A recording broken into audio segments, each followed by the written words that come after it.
శివలింగాన్ని స్థాపించారు. వాళ్ళిద్దరు మళ్ళీ ఇంటి వస్తుకుంటూ కాళేశ్వరం పోతుంటే పూర్వస్వామి తపస్సు చేస్తే విష్ణుమూర్తి ప్రత్యక్షమయ్యాడు. స్వామి భక్త నీకేం కావాలంటే ఇక్కడ నాకు సర్ప నరసింహ రూపంలో నేను నీకు అవతరిస్తా, స్వయంభూగా అవతరిస్తానని ఈ బండకు నరసింహస్వామి వెలిశాడు. ఇది కూడా ఇట్లా ఉంటుంది, పోను పడగ రూపంలో ఉంటుంది. కాబట్టి దీన్ని ఏమంటారంటే సర్ప నరసింహస్వామి దేవత అని అంటారు. ఈ పుణ్యమని గత 4 నెలల క్రితం ఇక్కడ మడుగుండే, పెద్ద మడుగుండే, అప్పుడు వెనకాలం లోపలి పోనీయలేదు. కానీ మీ పుణ్యమా లేకుంటే భగవంతుడు కరుణించి ఇంతవరకన్నా రాని 24 గంటలు సంవత్సరం మొత్తం ఇక్కడ నీళ్లు ఉంటాయి, కంపల్సరీ ఉంటాయి. ఇప్పుడు వెనకాలం ఎక్కడ చేసినట్లు అక్కడ ఉండే ఇక్కడ నిచ్చెన దింపుకొని స్వామికి పూజ చేసి అర్థమైందా.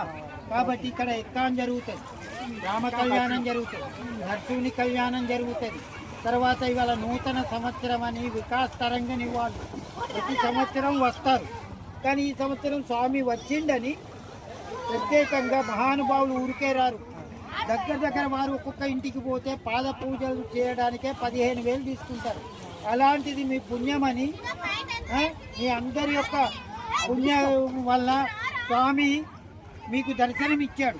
ఏ స్వాములు స్వయంగా పూజలు చెప్పరు, కానీ ఈ స్వామి షోడోపచార పూజ విధానం ద్వారా ఎట్లా పూజ చేయాలి, ఏ రకంగా పూజ చేయాలని కూడా వివరణతోటి చేశారు.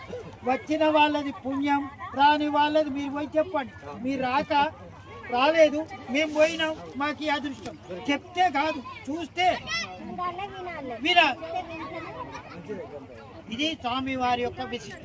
ఇలాగే ప్రతి బుధవారం స్వాతి నక్షత్రం దేవుని యొక్క ఇది ప్రతి బుధవారం